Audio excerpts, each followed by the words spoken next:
السلام علیکم دوستو، مو اسٹوڈیو میں خوش آمدید۔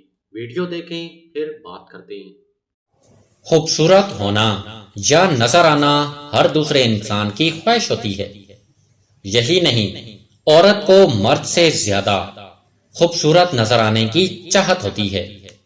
وہ یہی چاہتی ہے کہ دنیا کی ساری خوبصورتی میرے چہرے پہ ہو، کوئی مجھ سے زیادہ خوبصورت نظر نہ آئے، میں جہاں بھی جاؤں بس میری ہی تعریف ہو۔ مگر یہ ہر عورت کے لیے ممکن نہیں ہو سکتا، کیونکہ ہر کسی کی جلد اور سوچ الگ ہوتی ہے، کیونکہ انسان کی خوبصورتی کا سب سے گہرا تعلق اس کی سوچ سے ہوتا ہے۔ اگر آپ کی سوچ پاک صاف ہے، آپ کسی کا برا نہیں سوچتے، تو آپ کے چہرے پہ اللہ کا نور برستا ہے اور آپ کا چہرہ ہر وقت رونق میں چمکتا نظر آتا ہے۔ اگر کسی عورت کا چہرہ صاف نہیں ہوتا اور اس کو بار بار دانے نکلتے ہیں، تو اس کو گھر میں مالٹے کا تازہ جوس نکال کر پلائیں، اس کا چہرہ صاف اور چمکدار ہو جائے گا۔ اگر سردیاں ہیں تو اس کو کھانے میں کھیرا زیادہ کھلائیں، اس سے انسان کی جلد اور چہرہ تازہ رہتا ہے، دانے بھی نکلنا بند ہو جاتے ہیں۔ پرانے زمانے میں کہا جاتا تھا کہ یہ مرض عمر رسیدہ افراد کو ہی متاثر کرتا ہے، مگر اب بچوں اور جوانوں کو بھی جوڑوں کا درد اور گٹھیا متاثر کر رہا ہے۔ گٹھیا جیسے طبی اصطلاح میں گھاؤ کہا جاتا ہے، عام صرف میں جوڑوں کا درد، جوڑوں کی سوزش یا ہڈیوں کی آتش زنی کہلاتا ہے۔ یہ ایک ایسا مرض ہے جس کی شرح ترقی یافتہ اور ترقی پذیر ممالک میں یکساں پائی جاتی ہے۔ کچھ عرصہ قبل کہا جاتا تھا کہ یہ مرض عمر رسیدہ افراد کو ہی متاثر کرتا ہے، مگر اب بچوں اور جوانوں کو بھی گٹھیا متاثر کر رہا ہے۔ ہمارے یہاں گٹھیا کے مرض سے متعلق معلومات اور طبی سہولیات کے فقدان کے سبب مریض اس وقت معالج سے رجوع کرتے ہیں۔ جب مرض شدت اختیار کر لیتا ہے، جیسا کہ بیشتر عمر رسیدہ افراد ابتدائی علامات ظاہر ہونے پر عمر کا تقاضا خیال کرتے ہوئے نظر انداز کر دیتے ہیں، مگر جب چال ڈھال میں ٹیڑھا پن نمایاں ہو جاتا ہے اور وہ روزمرہ کے امور انجام دینے میں مشکل ہونے لگتی ہے، تب معالج سے رابطہ کیا جاتا ہے۔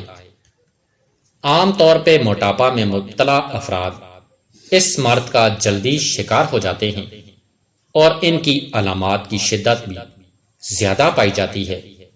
یوں تو گٹھیا کے مرض کی کئی اقسام ہیں، مگر ہمارے یہاں جوڑوں کی ملائم و خستہ ہڈیوں کا گلنا، جوڑوں کا پتھرانا جیسی دو اقسام عام ہیں۔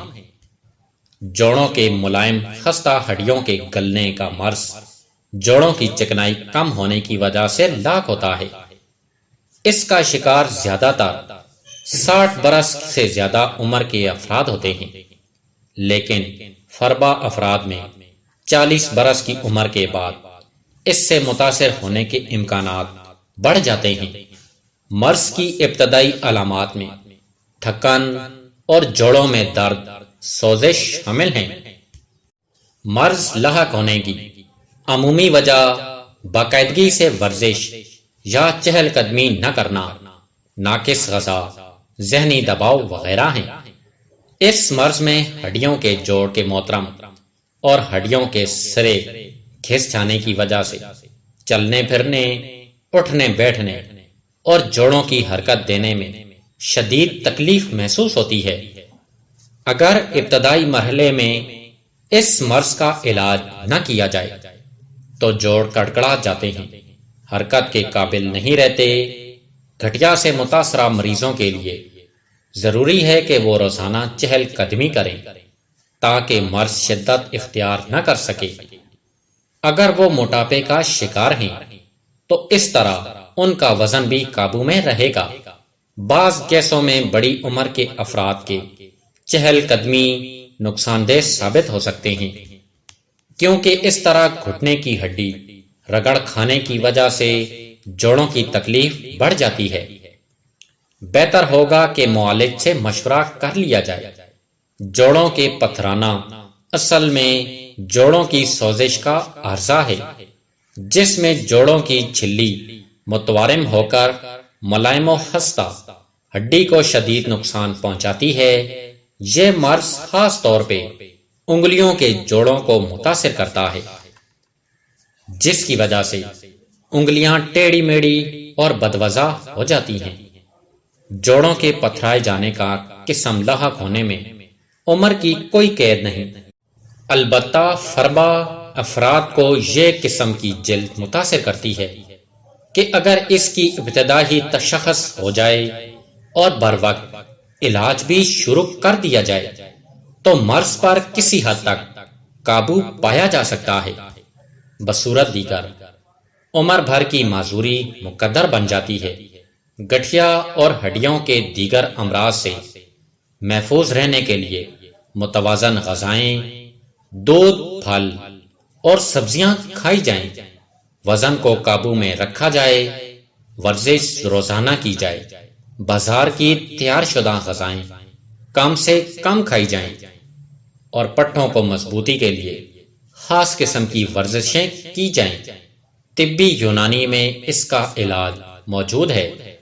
بعض مریض سوشل میڈیا پر شیئر کیے جانے والے ٹوٹکے آزماتے ہیں جو قطعاً درست نہیں، کیونکہ ایک مستند طیب کے معائنے کے بعد مریض کے علامات اور مرض کی نوعیت کے مناسبت سے ادویات وغیرہ تجویز کرتا ہے۔ لہذا اپنا علاج خود کرنے کی بجائے مستند طیب سے رجوع کرنا ہی مناسب ہوتا ہے۔ عام طور پہ صبح شام کھانا کھانے سے قبل 1-2 گلاس پانی پی لیا کریں اور جتنا مناسب ہو ورزش بھی کیا کریں۔ جی تو دوستو، امید ہے آپ کو ویڈیو پسند آئی ہوگی۔ ویڈیو کو لائک کریں، شیئر کریں اور چینل کو سبسکرائب کر لیں تاکہ ہماری نئی آنے والی ویڈیو آپ تک لازمی پہنچ سکے۔ اللہ حافظ۔